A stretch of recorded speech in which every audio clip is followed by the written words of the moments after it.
আল্লাহর হাবিব মুহাম্মদুর রাসূলুল্লাহ সাল্লাল্লাহু আলাইহি ওয়াসাল্লামের দরবারে চলে গেলেন। নবীর দরবারে যাইয়া উম্মে ফজল ডাক দিয়া বলি, ইয়া রাসূলুল্লাহ, ইয়া হাবিবাল্লাহ, নবী গো, ও মায়ার নবীজি, আমি আপনার কাছে এসেছি। রাতের বেলা ভয়ঙ্কর একটি স্বপ্ন দেখেছি। নবী গো, আপনি যদি অনুমতি দেন তাহলে আমি আমার স্বপ্ন আপনার কাছে বলতে পারি। আল্লাহর হাবিব রাহমাতাল লিল আলামিন নবীজি ডাক দিয়ে কয়, মা গো, আপনি যেই স্বপ্ন দেখেছেন সেই স্বপ্নের কথাটা আমাকে বলুন, আমি আপনাকে সেই স্বপ্নের ব্যাখ্যা জানিয়ে দেব। উম্মে ফজল ডাক দিয়ে কয়, ইয়া রাসূলুল্লাহ, ইয়া হাবিবাল্লাহ, নবীজি, রাতের বেলা স্বপ্নে দেখি গো, আপনার শরীর মোবারক থেকে গোশত মোবারক কেটে আমার কোলের মধ্যে রাখা হয়েছে। আল্লাহর হাবিব যখন এই কথাটা শুনলেন, শোনার সঙ্গে সঙ্গে আমার নবীজি একটা মুস্কি হাসি দিয়ে দিলেন। উম্মে ফজল বলে, ইয়া রাসূলুল্লাহ, ইয়া হাবিবাল্লাহ, নবীজি, আমার টেনশন হচ্ছে, আমি চিন্তিত হচ্ছি, আর আপনি হাসতেছেন। নবী গো, বলুন না, আপনি এমন কি স্বপ্ন, আমি যে স্বপ্ন দেখেছি এই স্বপ্নের ব্যাখ্যাটা কি হবে? আল্লাহর হাবিব ডাক দিয়ে কয়, মা গো, আপনি যে স্বপ্ন দেখেছেন এই স্বপ্নের ব্যাখ্যা হলো, অচিরে আমার মেয়ে খাতুনে জান্নাত ফাতেমার গর্ভে যে বাচ্চাটা রয়েছে, ওই বাচ্চাটা দুনিয়ায় আগমন করবে। আর সে আগমন করার সঙ্গে সঙ্গে সর্বপ্রথম তোমার কোলের মধ্যে দেওয়া হবে। জোরে জোরে কোন সুবহানাল্লাহ। আর কোন মানুষের কোলে দেওয়ার আগে সর্বপ্রথম আপনার কোলে দেওয়া হবে। নবীজির জামান মোবারকের ঘটনা, ওই স্বপ্নের ব্যাখ্যা আল্লাহর হাবিব বর্ণনা করে দিলেন। হযরত ইমাম হাসান রাদিয়াল্লাহু তাআলা আনহু দুনিয়ায় আগমন করার পর প্রায় 11 মাস পরে ইমাম হুসাইন রাদিয়াল্লাহু তাআলা আনহু দুনিয়ার মধ্যে আগমন করেছেন। ইমাম হুসাইন যখন আগমন করলেন, উম্মে ফজল ইমাম হুসাইনকে কোলের মধ্যে নিলেন, আদর করতে লাগলেন, আনন্দিত হয়ে গেলেন। এবং আনন্দিত হইয়া উম্মে ফজল আল্লাহর হাবিবের দরবারে ইমামে হুসাইন রাদিয়াল্লাহু তাআলা আনহুকে নিয়ে গেলেন। উম্মে ফজল আল্লাহর হাবিবের সামনে যাইয়া ইমামে হুসাইনকে নবীজির কুল মুবারকের মধ্যে দিয়ে দিলেন। আল্লাহর হাবিব ইমামে হুসাইনকে কুলের মধ্যে নিয়া ইমামে হুসাইনের কপালের মধ্যে চুমু দিলেন, দুই গালের মধ্যে চুমু দিলেন, টুঠের মধ্যে চুমু দিলেন, এবং অসংখ্য গণিত গলার মধ্যে আমার নবীজির নুরানি টুল মুবারক দ্বারা আদর দিয়েছেন। জোরে জোরে কোন সুবহানাল্লাহ। গলার মধ্যে ইমামে হুসাইনের গলার মধ্যে আমার নবীজির টুট মুবারক দ্বারা আদর দিতে লাগলেন, চুমু দিতে লাগলেন। এক পর্যায়ে দেখা যায় আমার নবীজির চোখ দিয়া রে পানি বের হয়ে গেল। নবীজির চোখের পানি বের হয়ে গেল। নবীজি কাঁদতে লাগলেন, চোখের পানি ঝরতে লাগলো। উম্মে ফজল এই অবস্থা দেখে আল্লাহর হাবিবকে ডাক দিয়ে কয়, নবী গো, ওগো রাহমাতাল লিল আলামিন নবীজি, মানুষ যখন নাতি নাতনি পায় তখন আনন্দিত হয়, খুশি হয়। নবী গো, আপনি খুশি হইলেন, কিন্তু পরক্ষণে আপনি কেন গো চোখের পানি ছেড়ে ছেড়ে কাঁদতেছেন? ইয়া রাসূলুল্লাহ, কিসে আপনাকে কাঁদায়? আল্লাহর হাবিব ডাক দিয়া কয়, মা গো, আমি যা জানি আপনি তা জানেন না, আমি যা দেখতেছি আপনি তা দেখেন না, আমি নবী যা এই মুহূর্তে শুনেছি আপনি তা শুনেন নাই। জোরে জোরে কোন আল্লাহু আকবার। ইয়া রাসূলুল্লাহ, আপনি কি জেনেছেন কি জন্য কান্না করেন? আল্লাহর হাবিব ডাক দেয়া কয়, মা গো, কান্দে এই মুহূর্তে জিব্রাইল আইসা আমাকে জানাইয়া গেল আমার এই কলিজার টুকরা দৌহিত্র ইমামে হুসাইনকে আজ থেকে 50 বছর পরে 61 হিজরিতে কারবালা নামক প্রান্তরে আমার উম্মতের মধ্য থেকে একদল উম্মতেরা নির্মম ভাবে আমার সেই হুসাইনকে শহীদ করে দিবে, কারবালার ময়দানে হত্যা করে ফেলবে। এজন্য গো মা আমি কাঁদতেছি। হঠাৎ করে জিবরাইল আলাইহিস সালাম আল্লাহর হাবিবকে ডাক দিয়ে কয়, ইয়া রাসূলুল্লাহ, এই কারবালার মাটিগুলো আপনাকে দিয়ে দিলাম। এই কারবালার মাটিগুলা যে ব্যক্তি কারবালা পর্যন্ত হায়াত পাবেন, নবী গো তার হাতে এই মাটিগুলো আপনি আমানত হিসেবে দিয়ে দিবেন। ইয়া রাসূলুল্লাহ, যেদিন দেখবে এই মাটিগুলা রক্তে পরিণত হয়ে গিয়েছে, রক্তে লাল হয়ে গিয়েছে, সেদিন মনে করবা আপনার ইমাম হুসাইন দুনিয়ায় নাই। আল্লাহর হাবিব এই মাটিগুলা নিয়ে নবীজির সামনে দুইজন স্ত্রী ছিল, হযরত মা আয়েশা সিদ্দিকা রাদিয়াল্লাহু তাআলা আনহা ছিলেন, আরেক দিক দিয়া হযরত উম্মে সালমা রাদিয়াল্লাহু তাআলা আনহা উপস্থিত ছিলেন। আল্লাহর হাবিব উম্মে সালমাকে ডাক দিয়ে কয়, উম্মে সালমা, এই মাটিগুলো আমি নবী তোমার কাছে আমানত হিসেবে দিয়ে দিলাম। যেদিন দেখবা এই মাটিগুলা রক্তে লাল হয়ে গিয়েছে, সেদিন মনে করবা আমার পবিত্র কলিজার টুকরা ইমামে হুসাইন দুনিয়া থেকে বিদায় নিয়ে চলে গেছে। তাহলে নবীজি এক জানলেন ইমাম হুসাইন রাদিয়াল্লাহু তাআলা আনহু তিনি যে কারবালার প্রান্তে শহীদ হবেন, এই কথাটা নবী জানিয়ে দিয়েছেন। এর মধ্যে আরেকটি ঘটনা হচ্ছে, আল্লাহর হাবিব এও জানতেন যে নবীজির দুইজন স্ত্রী উপস্থিত ছিলেন। একজনের নাম ছিল হযরতে আয়েশা, আর একজনের নাম ছিল হযরতে উম্মে সালমা রাদিয়াল্লাহু তাআলা আনহা। তো নবী এও জানতেন এই দুইজন স্ত্রীর মধ্য থেকে কে কারবালা পর্যন্ত হায়াত পাবেন।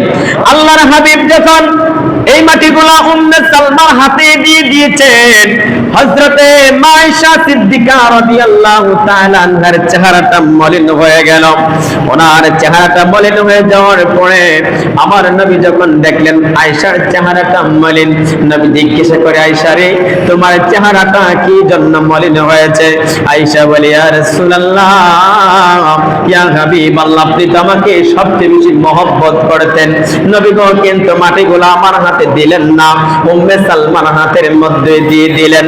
আল্লাহর হাবিব বলে, আয়েশা, ও আয়েশা, জিবরাইল বলেছে যে ব্যক্তি কারবালা পর্যন্ত হায়াত পাবে তার হাতে মাটিগুলা আমানত হিসেবে দিয়ে দেওয়ার জন্য। আমি নবী তো জানি রে আয়েশা, তুমি কারবালা পর্যন্ত হায়াত পাবে না, শুধুমাত্র আমার উম্মে সালমা কারবালা পর্যন্ত হায়াত পাবে। এমনকি আমার উম্মে সালমা আমার পবিত্র কলিজার টুকরা ইমামে হুসাইন সহ আমার আওলাদ যারা 72 জন কারবালার প্রান্তরে যাবে, তাদের মধ্যে উম্মে সালমাও একজন থাকবে। যেরকম সুবহানাল্লাহ। তিনিও কারবালার প্রান্তরে গিয়েছিলেন, নবীজির স্ত্রী হযরত উম্মে সালমা রাদিয়াল্লাহু তাআলা আনহা।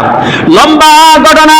সেই ইমাম হুসাইন রাদিয়াল্লাহু তাআলা আনহু তিনি যখন ওনার ভাই যখন দুনিয়া থেকে বিদায় নিয়ে চলে গেলেন, বিদায় নিয়ে যাওয়ার পরে কুফার জমিন থেকে কুফার মানুষেরা অগণিত চিঠি ইমাম হুসাইন রাদিয়াল্লাহু তাআলা আনহুর মাধ্যমে পাঠাচ্ছেন, ওনার কাছে পাঠাচ্ছেন, হে হুসাইন, তুমি কুফায় আসো, আমাদের কোনো ইমাম নাই, আমাদের কোনো খলিফা নাই, আপনি আসলে আপনার হাতে আমরা বায়াত গ্রহণ করব।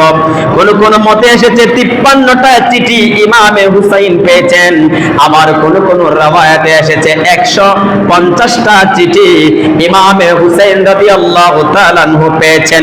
53টা মতান্তরে 150টা চিঠি পাওয়ার পরে ইমাম হুসাইন রাদিয়াল্লাহু তাআলা আনহু উনি সাহাবায়ে কেরামদেরকে নিয়ে পরামর্শ করলেন, হে মদিনার সাহাবীরা, কুফার জমিন থেকে এইভাবে চিঠি আসতেছে, এখন কি করা যায়? মুরব্বিরা বলে, রে হুসাইন, কুফার মানুষেরা যে চিঠিগুলো পাঠাচ্ছে তাদের চিঠি বড় সুন্দর, কিন্তু কুফার মানুষের ব্যবহার সুন্দর না।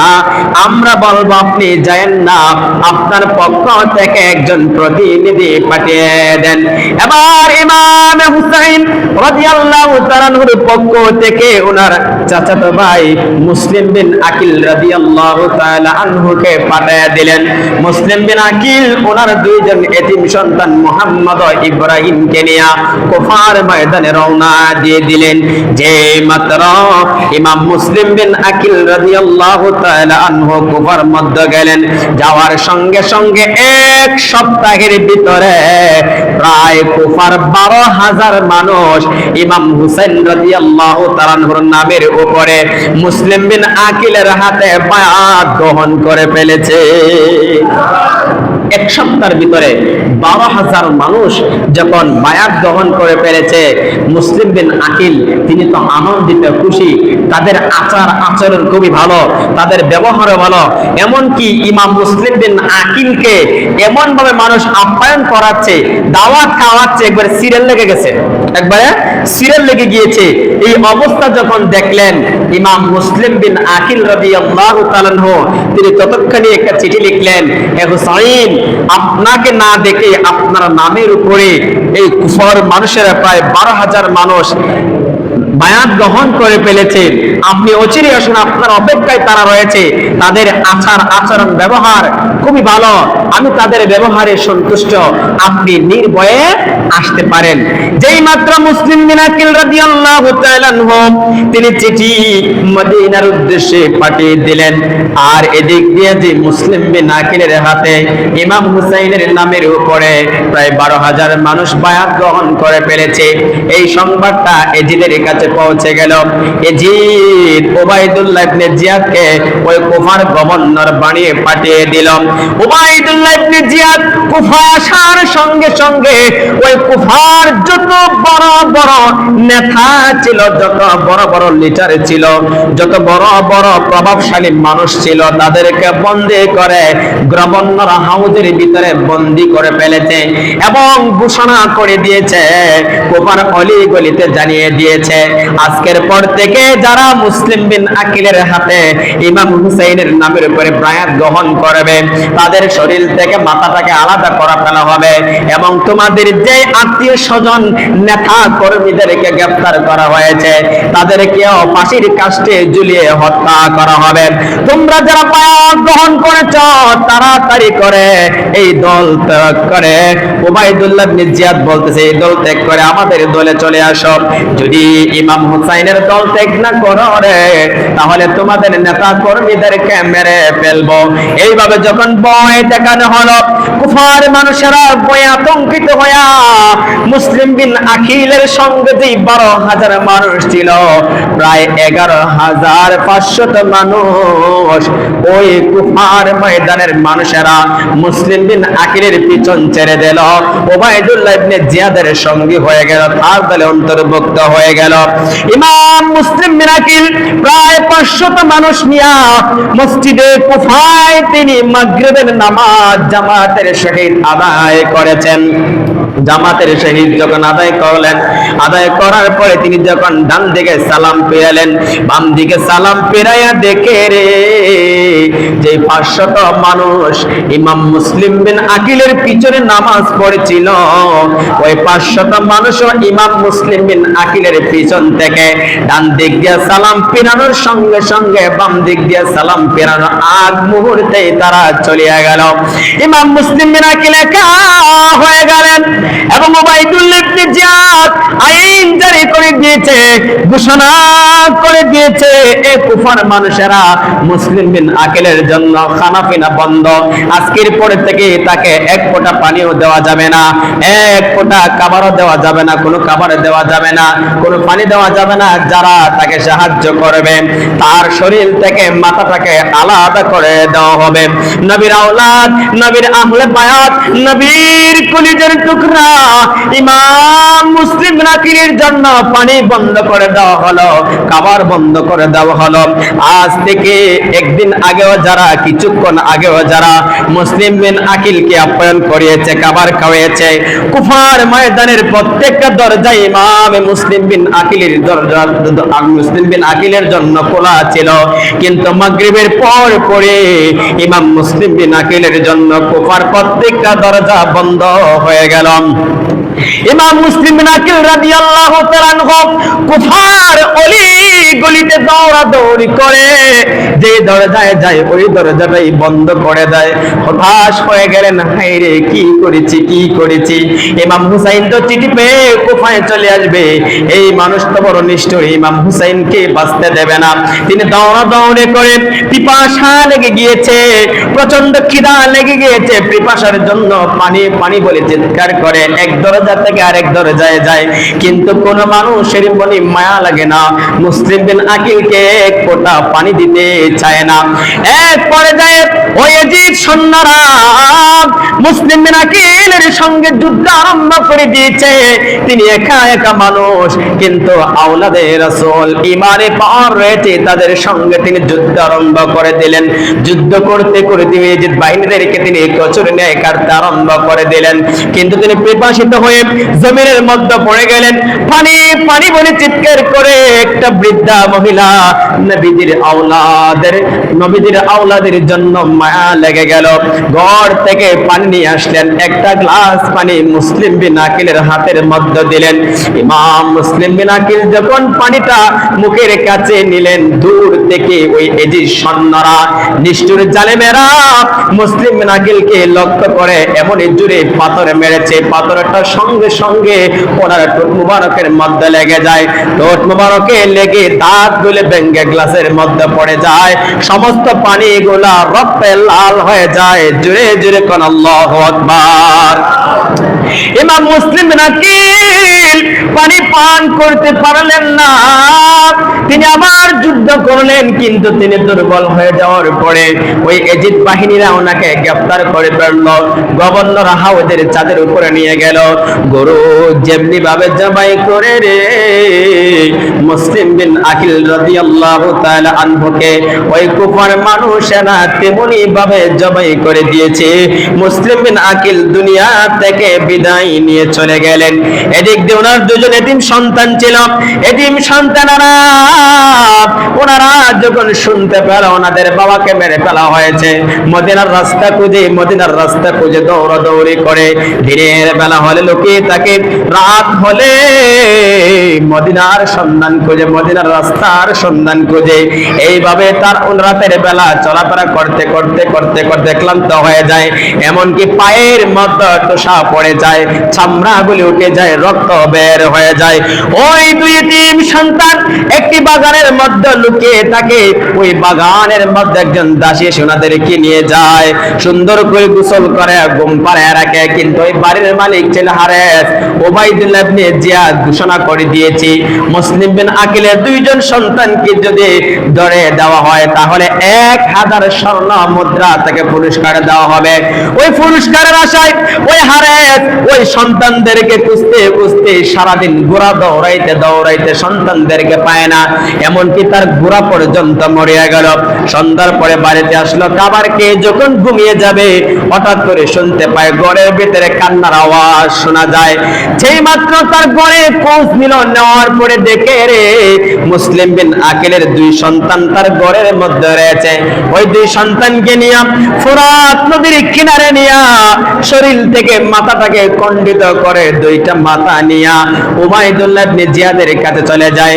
উবাইদুল্লাহ ইবনে জিয়াদ বলে, রে হারিস, আমি তো বলেছি তাদেরকে জীবিত আনার জন্য, কিন্তু তুমি তাদেরকে মৃত এনেছো।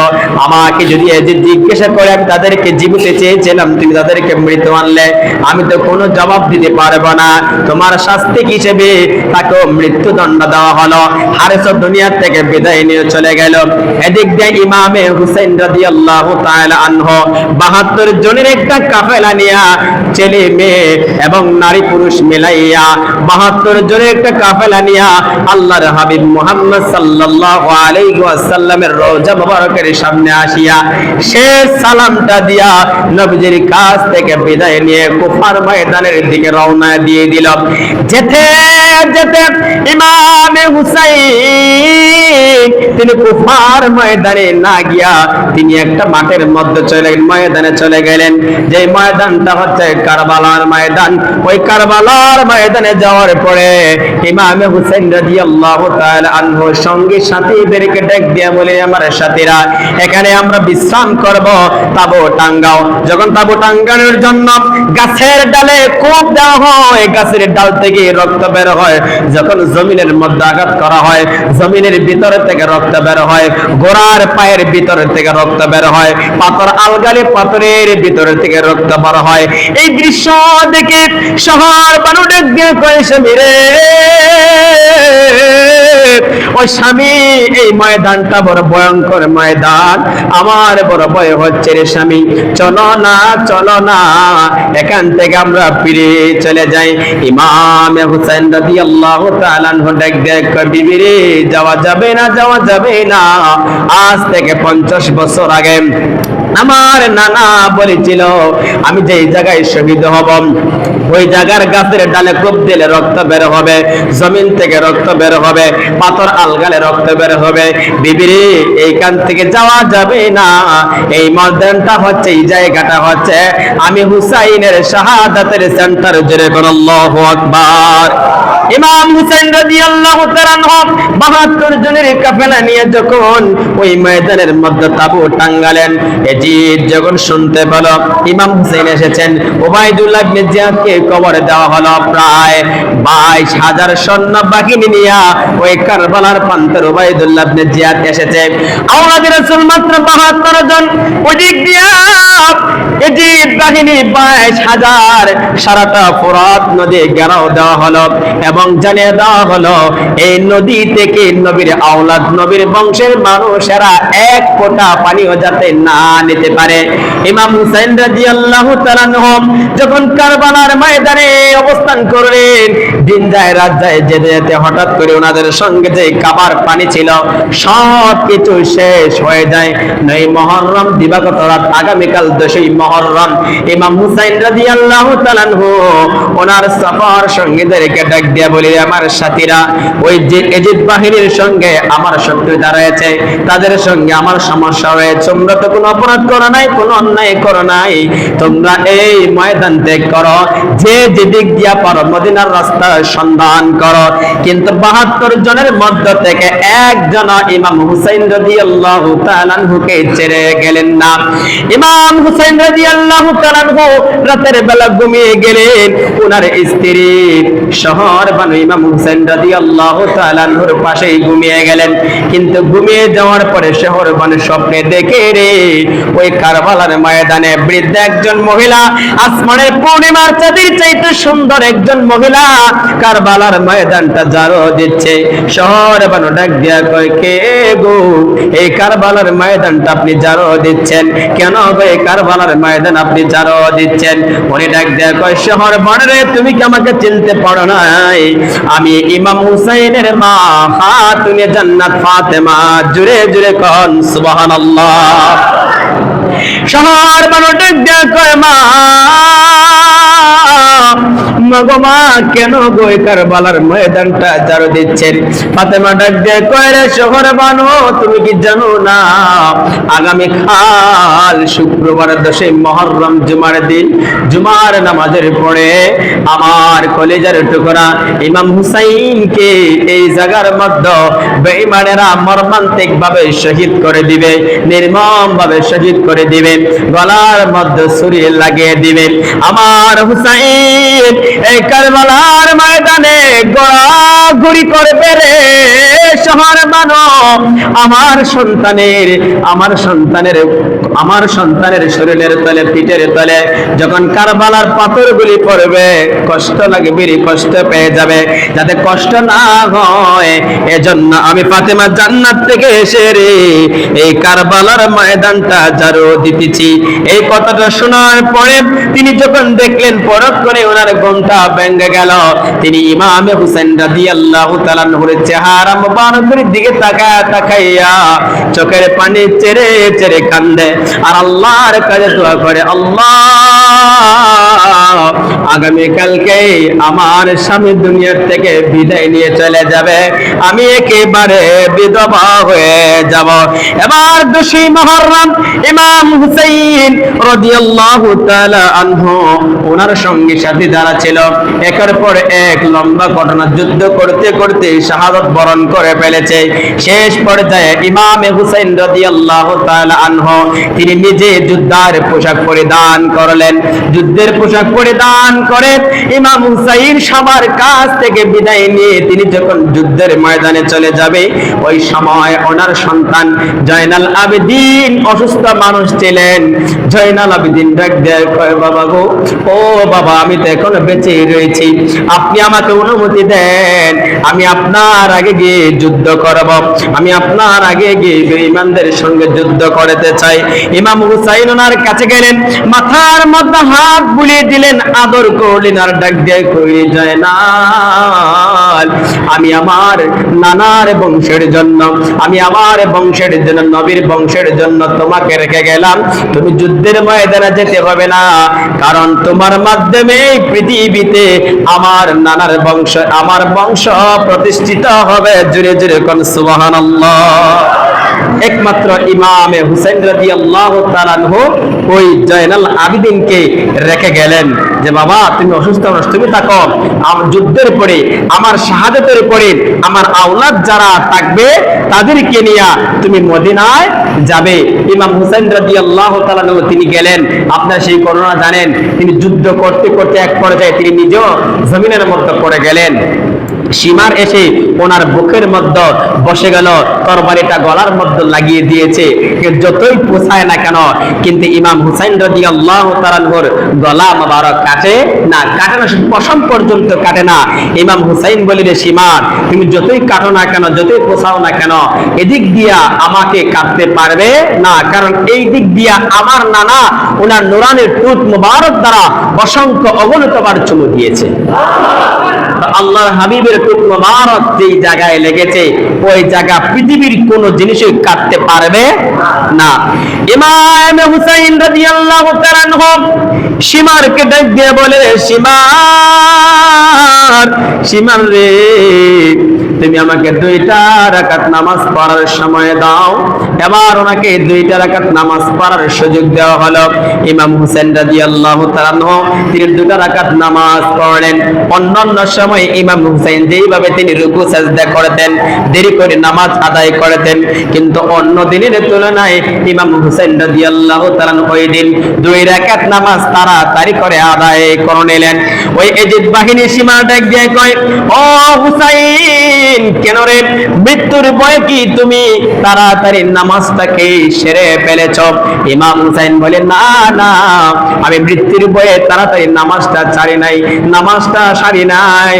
আমি যদি লম্বা করে নামাজ পড়তাম রে, তাহলে তোমরা বলতে নবীর নাতি ইমাম হুসাইন মৃত্যুর ভয়ে নামাজটাকে লম্বা করে দিয়েছে, যাতে তোমরা না বলতে পারো, এজন্যই আমি তাড়াতাড়ি করে নামাজটাকে সেরে ফেলেছি। এবার ইমাম হুসাইনকে উপর করে শোয়াইয়া পিছনের দিক দিয়া তরবারি লাগাইয়া ইমাম হুসাইন রাদিয়াল্লাহু তাআলা আনহুর শরীর মোবারক থেকে মাথা মোবারকটাকে আলাদা করে দিয়েছে, মাথা মোবারকটাকে আলাদা করে দিয়েছে।